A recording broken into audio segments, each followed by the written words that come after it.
Welcome to the Nutrition Mission Podcast. This is where we're going to share information about nutrition, have insights into your own personal needs, as well as product information, as well as other information. You've got to be part of this nutrition mission. This is the official Clark's Nutrition and Natural Foods Market podcast. And we've been helping people live better lives since 1972.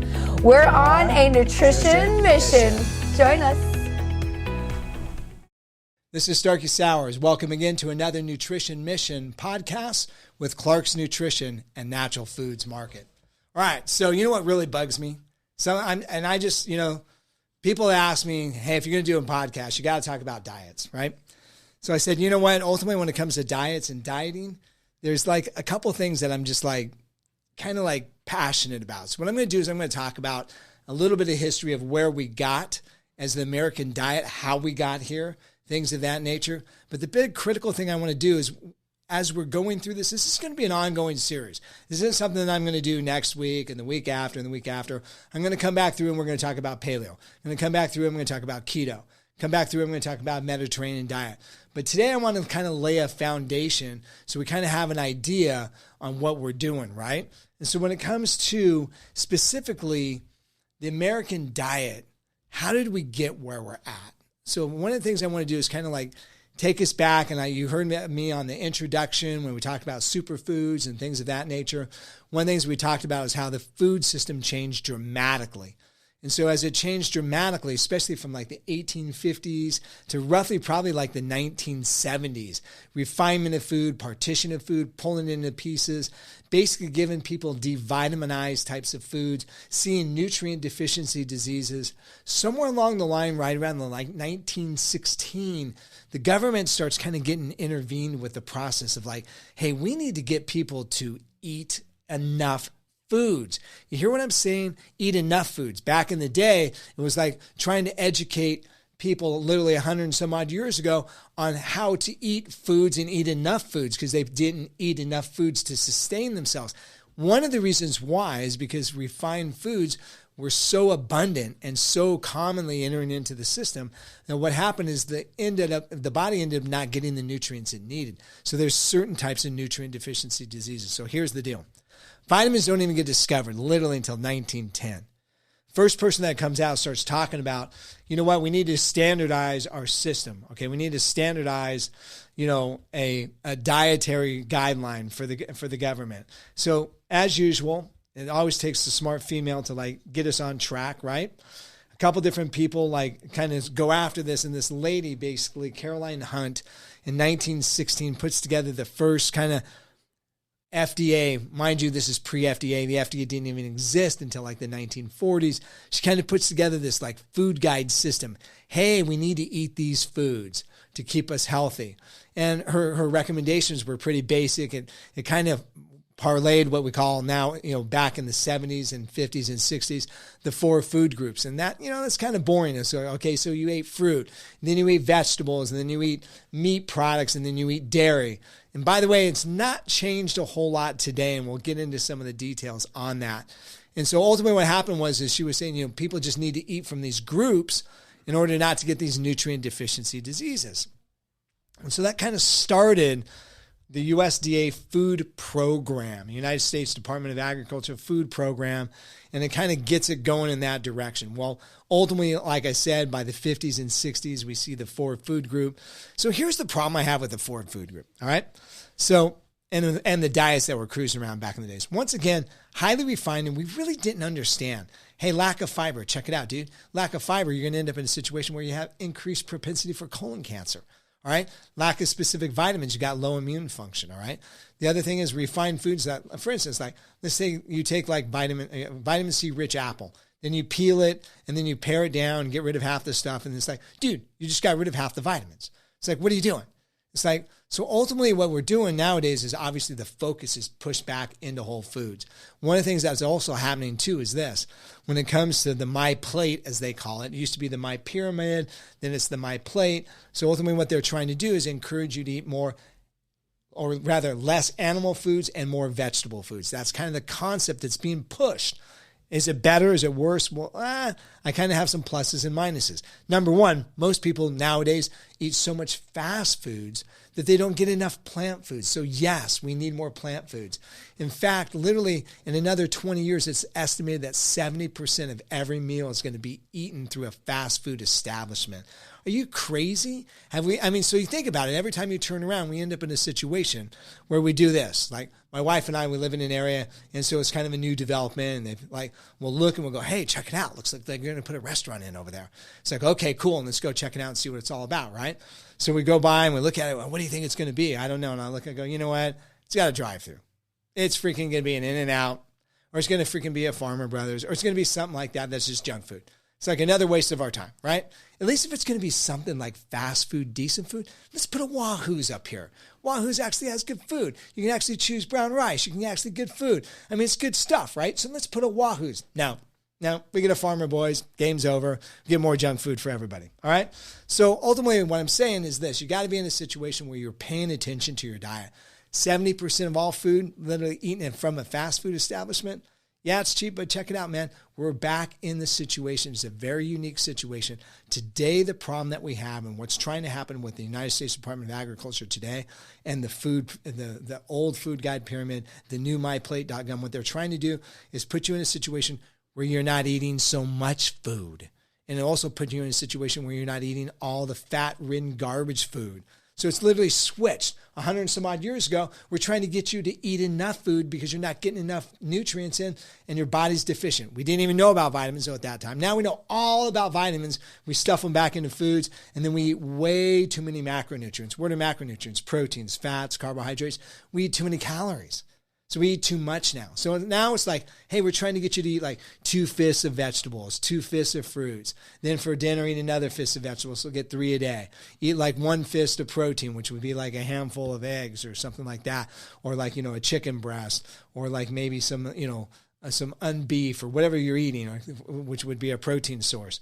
So what we're trying to do nowadays is actually pale it back. So here's the problem also that I have with the specific diets that we have. All right. Food lobbyist. Are you kidding me? So when you look at today's My Plate, back in the day, about 20, 30 years ago, the food guide pyramid said you're only supposed to have 1 serving of milk a day. So the milk industry goes ballistic, okay? Because they used to be at 2 or 3. So what they do is they start doing research. Mind you, credible research. They start doing things about like proteins and different things like that are found in milk products. And they also show that low-fat milk products specifically actually help to reduce certain types of disease situations, patterns like cardiovascular disease. More importantly, also fermented yogurts and things of that nature. So with all their research, they take their wares, they take all their lobbyists, they go and they change the selection from 1 serving a day to 3 servings a day.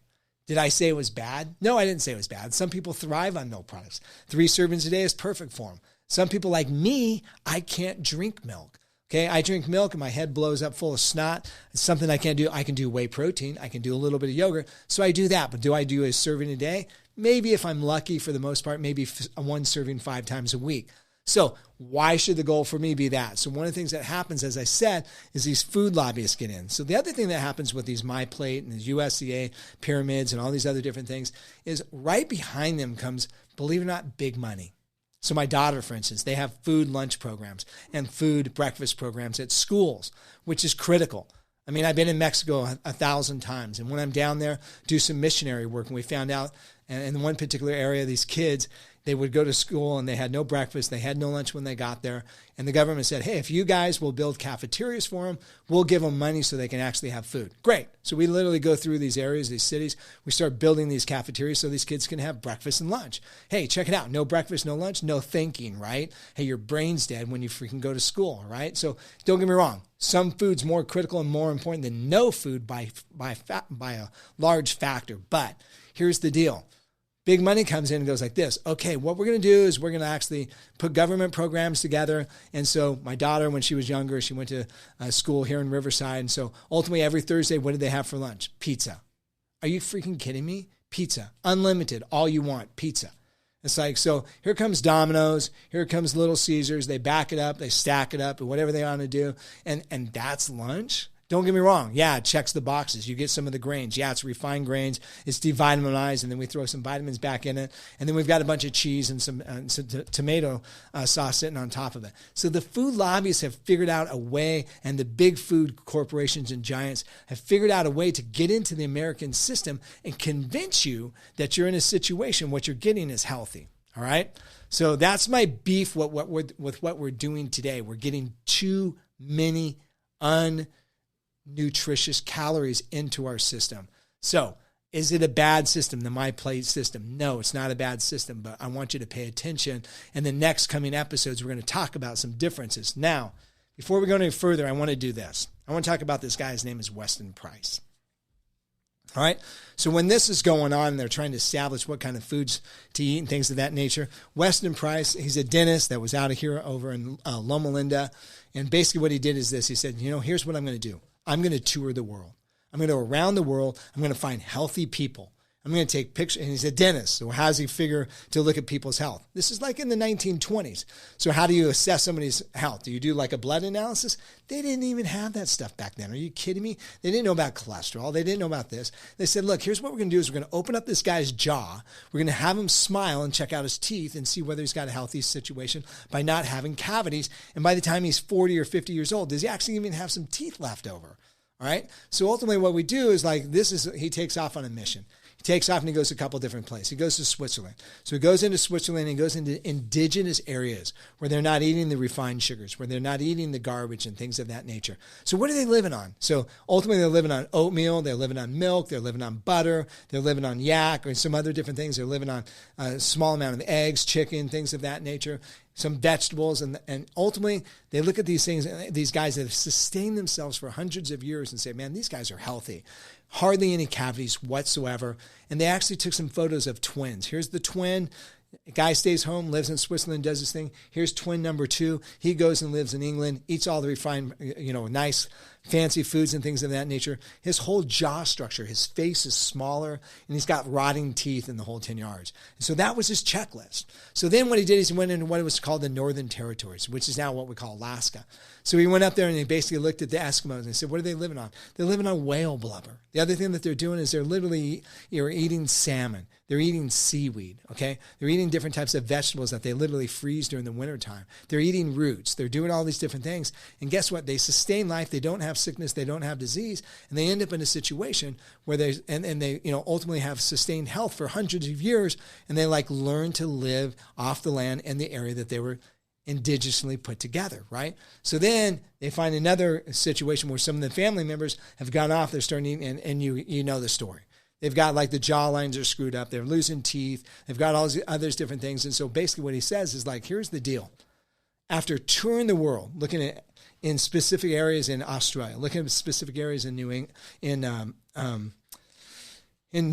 as well as areas in Peru, as well as areas in Chile, as well as areas in Africa. Ultimately what he says is this. Anybody that walks away from the indigenous diet, starts eating refined sugars, white flour, white sugar, all these different things that are there, guess what happens is their disease situation and their disease patterns change. They end up with more degenerative diseases. They end up in a situation where they lose their teeth and they literally lose their health. So in this particular situation, what becomes critical is kind of like gleaning off of his information. So when you glean off of his information, what he basically was saying was this. First of all, he never found a healthy vegetarian society. He said it didn't exist because ultimately these individuals weren't able to get all the nutrients they needed to resist what they call environmental perturbations.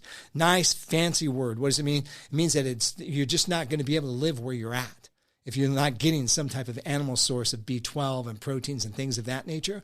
So he basically said, number one, that was number one. Number two, the other thing he says, people that ate fish were more intelligent.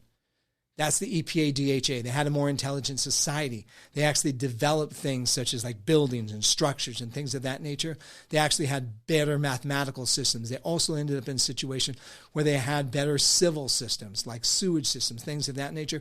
Just a more intelligent society. All right. The other thing he said is this. Anytime anybody deviated from their specific original food sources and started importing all these refined foods and things of that nature, they started changing their health pattern, putting themselves in a situation where they ultimately ended up having more disease and things of that nature. And his number one assessment was the teeth. And so where do you go to find out about this guy? A couple different things. Number one, I'm going to boil this down. When everyone asks me, well, what's the perfect diet? What do you like? Do you like keto? Do you like paleo? Do you like this? Do you like that? No, the bottom line is this. If you're not doing a metabolic diet, you're not really kind of tailoring it, so to speak, to your own DNA. So the book's called Metabolic Typing. Highly recommend that you get it. What about Pottinger Price? Okay, or what about Weston Price? They actually formed an institute. The name of the institute is called the Weston Price, or Price Pottinger rather, Institute. There's books. So the book that he actually wrote was called Nutritional Degeneration. It's a piece of work. It's 600 pages long. I swear the type is 6. It is so freaking small. It's like almost impossible to read. But I tell you what, you go through that and you start gleaning from this guy all this information. And so ultimately, like I said, it really starts becoming really simple. So what we're going to do is we're going to kind of take this idea and break it back down to where it's like simplicity. And so like as I threw little holes, so to speak, at all these different things, now let's put it back in a simple system. Number one, if you're living on fast food, check it out. You're heading for a fast disaster moment. So what you want to do is put yourself in a situation where you're choosing differently. The number one way to choose differently is to make up a grocery list. Okay. And literally start like writing out your own little diets. I'm not telling you to go keto. And we're going to talk about keto. We're going to talk about the Atkins. We're going to talk about all those different high protein diets and things of that nature. But what I'm telling you to do is get rid of the junk food. Number one thing I would tell you to do is just kill the sugar. Start reading the labels. Boom. Is there sugar in it? Yep. Boom. Out. Start looking at the total grams. Try not to get over 15 or 20 grams of sugar a day. And what I mean by that is added sugars to your foods. I'm not talking about nuts and dates and different things like that. There's going to be carbs. There's going to be sugars that are in that. But that's the number one thing. So let's go after this. Let's get rid of the sugars, number one. Number two, let's put in fruits and vegetables of legitimate value. So let's just go 2 fists a day, 2 fists of vegetables. That's like one salad, a handful of lettuce for lunch, a handful of lettuce for dinner. Simple things are like a handful of yam or whatever the case might be, a couple, an apple, an orange, whatever the case might be. I'm telling you, doing that is literally going to probably do landmarks with the average diet. So let's kill the sugar. Let's put in 2 fists a day of vegetables, 2 fists of fruits, and put us in a situation where we watch what we drink. That means kill the soda. I know that's crazy, but I think these simple things would start making a big difference. So next time we look at a diet, we're going to look at some specific diets, such as like paleo or keto, and we'll probably tear each one of those apart by themselves. All right? So thanks for listening again. This is Starkie Sowers. Thanks for listening to another Nutrition Mission episode with Clark's Nutrition and Natural Foods Market. Thank you guys for joining us today on our Mission Nutrition podcast, the official Clark's Nutrition and Natural Foods Market podcast.